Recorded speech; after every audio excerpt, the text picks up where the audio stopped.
Hello everyone, welcome back. One of the questions I've been asked by a lot of people is, how do I feel about a 1 to 10 versus a 2.5 to 10, which Primary Arms offers, okay? So, even though I don't have a 2.5 to 10, it's very easy for me to just dial this up to 2.5 and go through some drills, okay? So we're gonna do that here and I'll give you my opinions, okay? So we're gonna start here.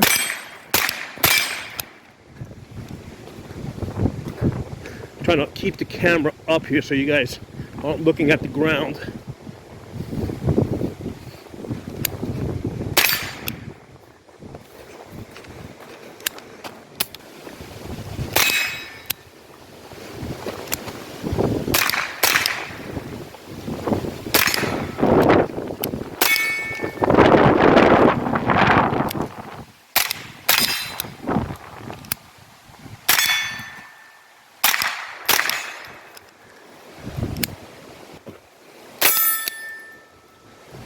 All right, so I think that gives you a good sense of what moving around in 1x is like. All right, so I'm going to dial this up now to 2.5.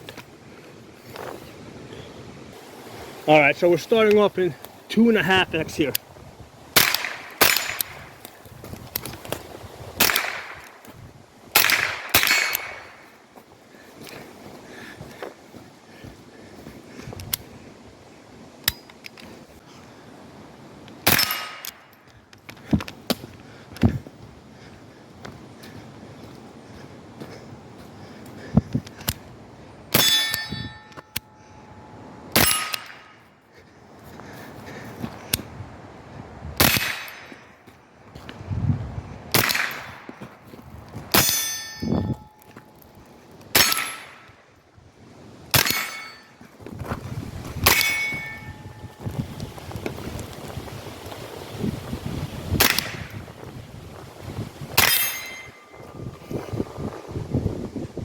So there's a lot of fishing going on here.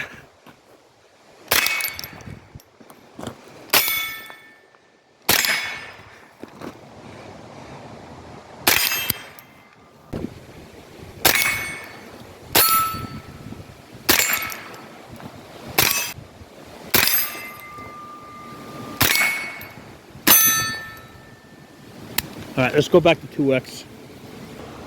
All right, 2x.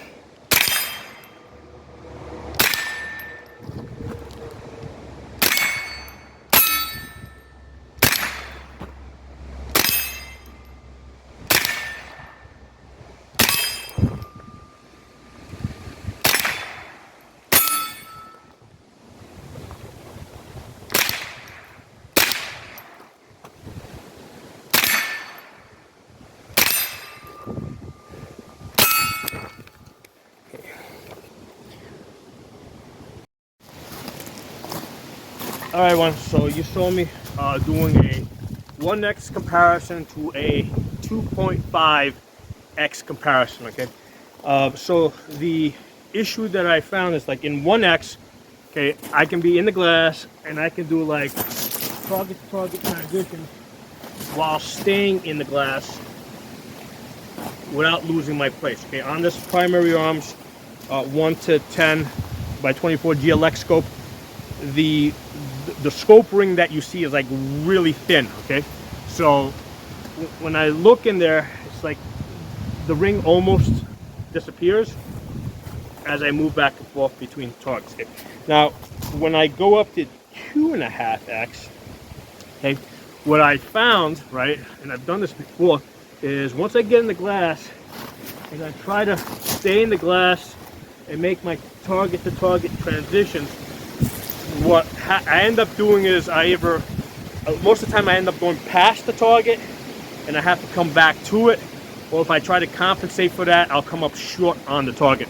So what I end up having to do, right, is drop the gun, get on target, come up. You know, like I'll look over, like even if I don't drop the gun a lot, I gotta look over the top of the target and come back up on the target. Okay, so I gotta drop the gun a little bit in order to get on target. I can't just stay in the glass, right, in 2.5 okay, and do these quick target to target transitions without losing my place. Boy, this one's really tough today. I missed the like 90-degree day that we had last week. Okay, but one of the things I was conscious of when I was in the woods, I had my electronic earmuffs on, and I'm paying really close attention to any cracking, right? Because if there's cracking, it usually means there's a big branch or a big tree about to come down on my head. That's the reason why I came a little further back. Normally I do my videos a little further up over there. So now let's see how far we can push this, right? So I'm in 1x now. I can stay in the glass in 1x. I can do my target to target transitions. I can go up to 1.1, right? And in 1.1, I'm able to do my target to target transitions and stay in the glass, okay? How about 1.2, right? There's no 1.1, 1.2 markings on this, so I'm kind of guesstimating where it would be. So in 1.2, I just went past it a little bit, but most of the time I'm able to get on target without going past it. The 1.1 was definitely better than the 1.2. Let's go up to 1.5, okay? So 1.5. So yeah, it's definitely starting to exaggerate. You know, like at 1.5, I'm definitely going to want to come down and come up on the target, right? Come down, look over the top, come up on target. I'm less likely to want to stay in the scope and do my target to target transitions like I would with a 1x, right? At 1.5. When I go up to 2, right? As you go up, this becomes more and more of an issue.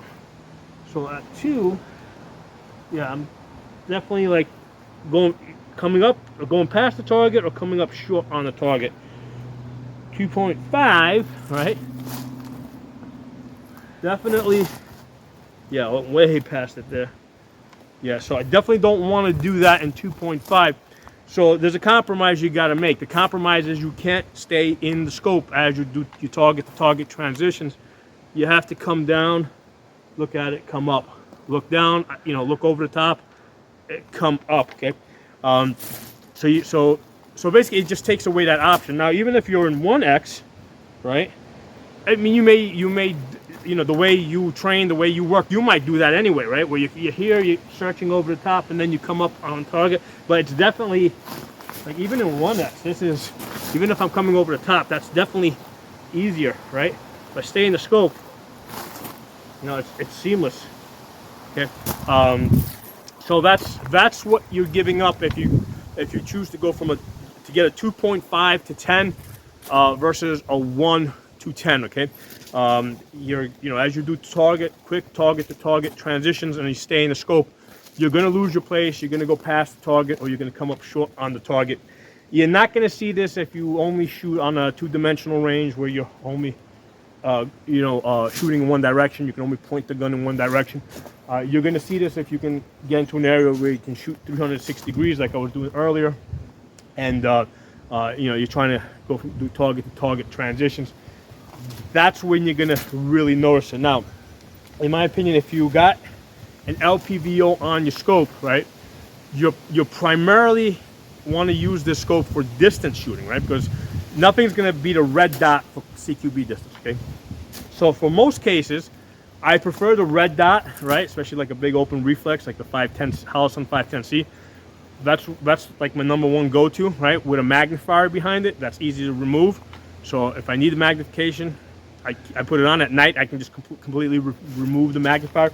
If I'm going to put 1.5 pounds on top of an AR, I want more than just magnification. So this reticle allows me to auto range off the size of a human. I got mill lines, so I can auto range other things besides the human. I can lead targets. I got a mill grid, so I can self spot my hits and make adjustments. I can lead targets. So if I'm going to put 1.5 pounds on the gun, I want more than just like a bull drop compensator, right? I want a lot of other features for that £1.5 on the gun, because I'm primarily going to be shooting at distance, where I think a lot there's the argument for, hey, do you really need the 1x? You know, why don't you accept the compromise of the 2.5 to 10? Okay, well, the problem with there is a lot of times you have to get to your target. You got to get to the shooting location, and if you end up in a CQB type of situation where you can't go down to 1x, you might be at a slight disadvantage. Now we're talking about like split seconds here, right? Because I can even be at 3x. Okay, I can be at 3x, right? Right now I'm at 3x, you know, and I can see my target, and I can come up and I'm on the target, right? So even in 3x, I can make this work. But at 3x, I definitely got to come down and come up. If I try to do like a target transition, yeah, I'm fishing all over the place now, right? So and I've had scopes that are like dedicated 3x to some magnification. So I kind of know what to expect with a 2.5, because there's not that much of a difference from a 2.5x to a 3x in the low magnification.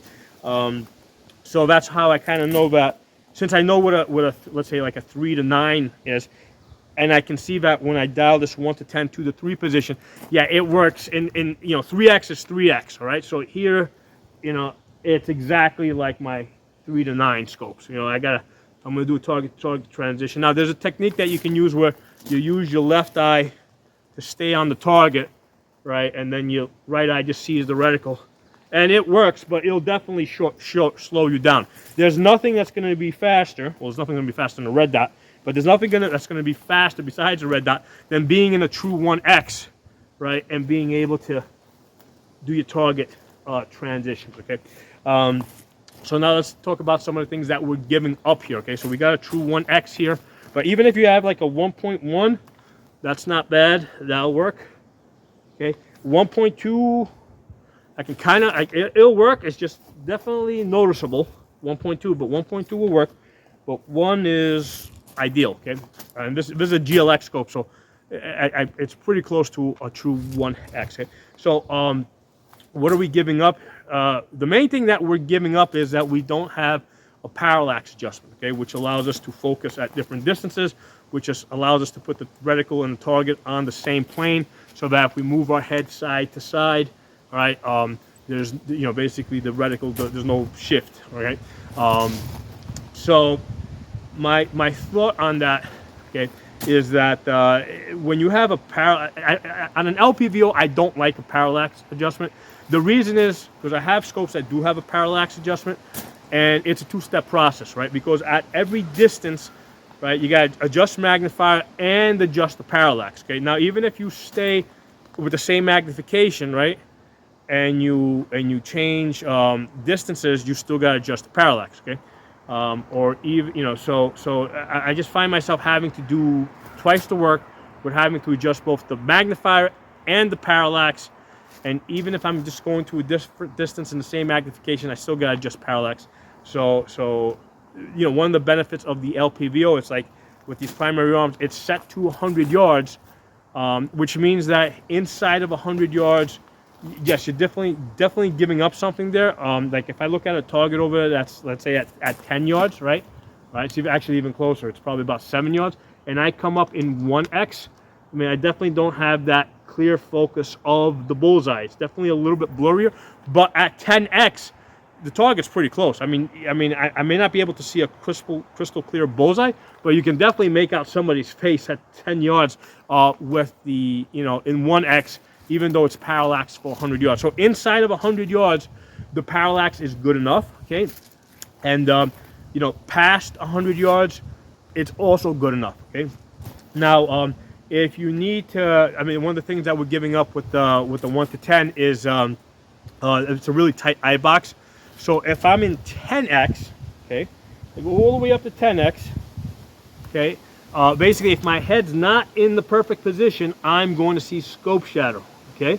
So that kind of self-adjusts the parallax issue, because if your head's not in the perfect position where the parallax would be off as far as the reticle and you know, you're going to see scope shadow. So the scope shadow forces you to center your eyeball behind the lens, okay? Now, if you need to take a quick shot, right, I'm not going to go up 10x, right, because this is a first focal plane scope, so I can be in any magnification. I can be in 4 magnification, and the bullet drop, the auto ranging, everything, the mill lines, everything's going to still be true. So if I need to take, let's say, fast shots at let's say 400 yards, I can go to like 3x or 4x, and I can come up, right, and I can now the eye box is a lot more forgiving, right. I can get on target faster. I can put down suppression fire in 4x, and again, because it's suppression fire, it doesn't matter if my head's a little bit off. I can still get those shots, on target. Now, if I need to take more accurate shots, right, I just go up to 10x. One way. Go up to 10x, and now the scope shadow is gonna force me. Is gonna basically, I got more time now, right? Because I'm shooting, let's say, past 500 yards, or I'm trying to take a very precise shot. The scope shadow is going to force me to center my eyeball behind the lens. Okay, so that's how I'm gonna use that. Okay, so it's a matter of knowing your equipment and making it work for you. So on an LPVO, like for the way I envision a combat type of situation, again, we're trying to fill the role here of a DMR, designated marksman rifle, not, let's say, a dedicated sniper. Although I wouldn't mind having this on a sniper rifle either. The difference with the sniping type of rifle, right, with a sniper role, is we're doing a lot more observation, right? So most of the time, in a sniper role, you're doing a lot more observation, reporting, that kind of stuff. So because you are spending so much time looking through the scope, you want it to be a little easier on your eyes. So that's where it really helps to have like the parallax adjustment. But for a DMR type of role, right, where you just, you're not going to be doing as much observation through the glass, I think we can give up on the parallax for the parallax adjustment for the benefit of just being quicker, not having to adjust magnification and parallax. Okay, so again, and how about 2.5 to 10 on the sniping rifle? Well, why not go like a 5 to 25, right? If your main job is observation, I think I would want more than just a 2.5 to 10, okay? But in a role where you're like in the DMR role, where you might be engaging at long distances, right? Or you might actually find yourself in a CQB type of situation, I want to have that ability to go down to 1x, okay, where I can be, really quick in CQB and be able to do those quick target transitions. Okay, so again, this is a question that was asked more than once, several times on the reviews I've done on this, on the videos rather that I've done on this primary arms 1 to 10 by 24. People have said, hey, what do you think? How does this compare to versus 2.5x, 2.5 to 10? And this is, I think, somewhat of an easy comparison to do because I have the ability to dial this up to 2.5 and see how it looks.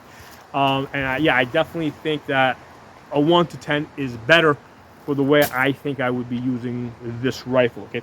One of the things that is annoying me, 1x on this primary arms rotates to the left, right? And normally you want to keep this in 1x, right? Because in the 1x type, in the CQB type of situation, that's more of an emergency type of situation, where like if I bring this gun up in an emergency type situation, I want it to be in 1x. If I'm going to be shooting at distance, I probably have more time to dial this up. Well, the problem is the way they set this up is the throw lever is basically pointing into your gut. Okay, so it's always going to be pointing into your gut, snagging on shit. On the original primary arms 1 to 8 acss, the 1x was all the way on the other side, right, away from. Now again, this obviously favors that was favoring the right-handed shooter, all right, where the 1x was on to the right, and then I would have to go to the left, moving the throw lever towards my gut in order to dial up. Okay, with this actually favors the lefty, right? Because with the lefty, if I'm in 1x, right now I got to go to 1x. This is pointing towards my gut, but if I'm a lefty, it'll be like that. So now it's away from me. So I wish, as somebody that primarily shoots righty, I wish they had kept this the way it was originally, with the throw lever in the lowest magnification on the other side, away from your body if you're a righty. Okay? So But anyway, let me know what you guys think. But those are my thoughts. 1 to 10 versus 2.5 to 10. I think that the 1 to 10 is going to be more useful, especially in a CQB type of situation that you might find yourself in. The 2.5, it'll work, but it's going to slow you down. I mean, we're talking split seconds, right? When I was in 2.5, and I'm doing these target-to-target transitions, right? You know, it's a split second to get back on target, or I can just come down and come up. Again, that's a really short distance, you know, a really short time difference, but that it might matter. Okay, so if you have the ability to go to 1x, you can stay in the scope and just transition back and forth between targets. That's easy. You're not going to see this unless you get to a 360-degree range where you can shoot in all directions. That's where this is really going to start standing out. We're giving up the parallax for a DMR rifle. I think that we don't want it. We don't need it. It's just extra work. We can make do without it. On a sniping rifle, where we're doing more observation most of the time than shooting, yeah, we want that parallax adjustment. But I don't think a 2.5 to 10 is going to be enough. We're probably going to want more magnification, right? Because again, our main goal there is not just shooting; it's observing. All right, being able to see, you know, details. So the more magnification is going to allow us to see more details. However, if you need to go light in a sniper role, yeah, I guess 2.5 to 10 will work. Now with this 1 to 10, I've been out to 800 yards and 1,000 yards, right? Now when I was shooting this, I was shooting the 5.56. The problem with the 5.56 when you're shooting 800 to 1,000 yards is the 5.56 doesn't splash enough. Okay, so it's hard to spot the impacts and make the self-corrections on the mill grid. With the 308, you can see those impacts a lot better. So with the 10 power, with this 1 to 10 on a 308 rifle, yeah, with the 10x, you'll be able to spot those impacts. So that the benefit of that is, if you got a 308 like an AR-10, but you're trying to go as light as possible, so instead of going to like, let's say, a 5 to 25 scope, and you don't save that much weight if you go 3 to 18 or 3 to 15, but if you go 1 to 10, you've saved a significant amount of weight, right? A pound and a half on your AR-10, right, with the 1 to 10.